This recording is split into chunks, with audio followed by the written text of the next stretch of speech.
ಯೇಸುವಿಗೆ ಸ್ತೋತ್ರ. ಇಂದು 13 ಏಪ್ರಿಲ್ 2026. ಎಲ್ಲರಿಗೂ ಸುಪ್ರಭಾತ. ಈ ದಿನದ ಧ್ಯಾನ ಭಾಗ ಪೌಲನು ತೀತನಿಗೆ ಬರೆದ ಪತ್ರಿಕೆ 2ನೇ ಅಧ್ಯಾಯ 10ನೇ ವಾಕ್ಯದ 2ನೇ ಭಾಗ. ಪೂರ ನಂಬಿಗಸ್ತರೆಂದು ಹೆಸರು ಹೊಂದಿ ನಮ್ಮ ರಕ್ಷಕನಾದ ದೇವರ ಉಪದೇಶಕ್ಕೆ ಎಲ್ಲ ವಿಷಯಗಳಲ್ಲಿ ಅಲಂಕಾರವಾಗಿರಬೇಕೆಂದು ಉಪದೇಶಿಸು. ಈ ಭಾಗದಲ್ಲಿ ಪೌಲನು ದಾಸರಲ್ಲಿ ಇರತಕ್ಕ 5ನೇ ಗುಣಲಕ್ಷಣದ ಕುರಿತಾಗಿ ಹೇಳಿರುವಂಥದ್ದು, ದಾಸರು ಪೂರ ನಂಬಿಗಸ್ತರೆಂದು ಹೆಸರು ಹೊಂದಿದವರಾಗಿರಬೇಕು. ಅಥವಾ ದಾಸರಲ್ಲಿ ಇರತಕ್ಕ 5ನೇ ಗುಣ, ಅವರು ತಮ್ಮ ಯಜಮಾನರಿಗೆ ನಿಷ್ಠೆಯುಳ್ಳವರಾಗಿರಬೇಕು ಎಂಬುದಾಗಿ. ಈ ಭಾಗದಲ್ಲಿ ಪೌಲನು ಬಳಸಿರುವ ಗ್ರೀಕ್ ಪದ ಪಿಸ್ಟಿಸ್. ಈ ಪದಕ್ಕೆ ನಂಬಿಕೆ ಎಂಬ ಅರ್ಥವಿರುವಂಥದ್ದಾಗಿದೆ. ಪ್ರತ್ಯೇಕವಾಗಿ ಈ ಒಂದು ಭಾಗದಲ್ಲಿ ಪೌಲನು ಉದ್ದೇಶಿಸಿರುವಂಥದ್ದು ನಂಬಿಗಸ್ತಿಕೆ ಎಂಬ ಅರ್ಥದಲ್ಲಿ. ಅಂದರೆ ದಾಸನಾದವನು ತನ್ನ ಯಜಮಾನನು ವಹಿಸಿದ ಕೆಲಸವನ್ನು ನಿಷ್ಠೆಯಿಂದ ಅಥವಾ ನಂಬಿಗಸ್ತಿಕೆಯಿಂದ ಮಾಡುವವನು ಎಂಬ ಅರ್ಥದಲ್ಲಿ.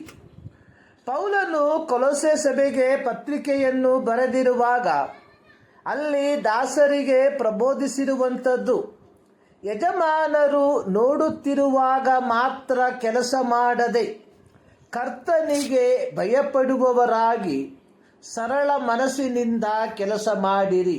ಕೊಲೊಸೆ 3:22.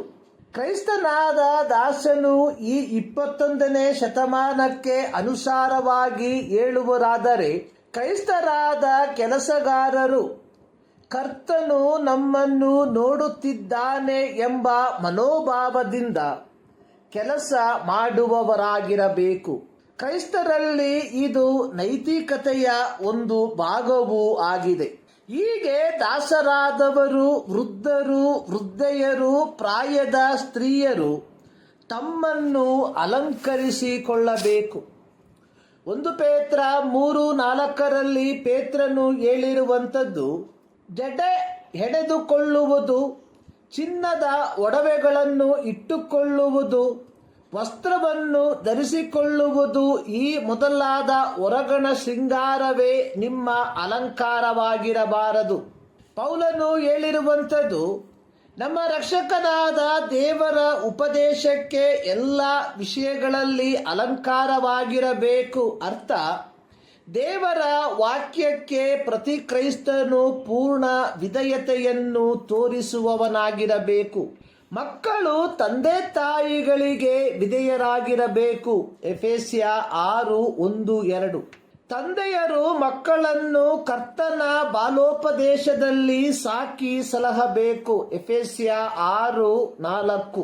ಹೆಂಡತಿಯರು ತಮ್ಮ ತಮ್ಮ ಗಂಡಂದಿರಿಗೆ ಅಧೀನರಾಗಿರಬೇಕು. ಕೊಲೊಸ್ಯ 3:18. ಗಂಡಂದಿರು ತಮ್ಮ ತಮ್ಮ ಹೆಂಡತಿಯರನ್ನು ಪ್ರೀತಿಸಬೇಕು. ಕೊಲೊಸ್ಯ 3:19. ದಾಸರು ಯಜಮಾನರಿಗೆ ವಿಧೇಯರಾಗಿರಬೇಕು. ಕೊಲೊಸ್ಯ 3:22. ಯಜಮಾನರು ದಾಸರಿಗೆ ನ್ಯಾಯವಾದದ್ದನ್ನು, ಸರಿಯಾದದ್ದನ್ನು ಮಾಡಬೇಕು. ಕೊಲೊಸ್ಯ 4:1.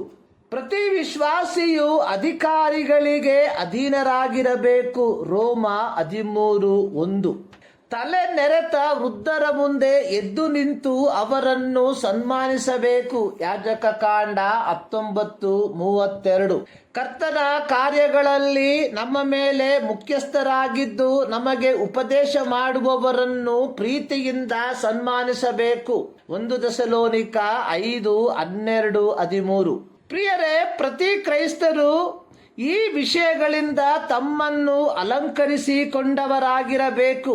ಹೀಗಾದರೆ ಒಂದೇ ಒಂದು ಪದದ ಉಚ್ಚಾರಣೆಯೂ ಇಲ್ಲದೆಯೂ ಈ 21ನೇ ಶತಮಾನದಲ್ಲಿ ಕ್ರಿಸ್ತನ ರಕ್ಷಣೆಯ ಸುವಾರ್ತೆಯು ಕಾಡ್ಗಿಚ್ಚಿನಂತೆ ಹರಡುತ್ತದೆ.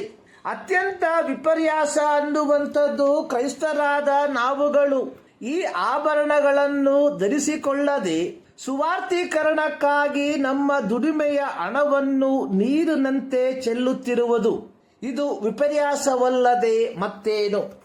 ಈ ಮುಂಜಾನೆಯಲ್ಲಿ ಸರ್ವಶಕ್ತನಾದ ದೇವರು ಈ ಅಧ್ಯಯನದ ಮೂಲಕ ನಿಮ್ಮನ್ನು ಆಶೀರ್ವದಿಸಲಿ.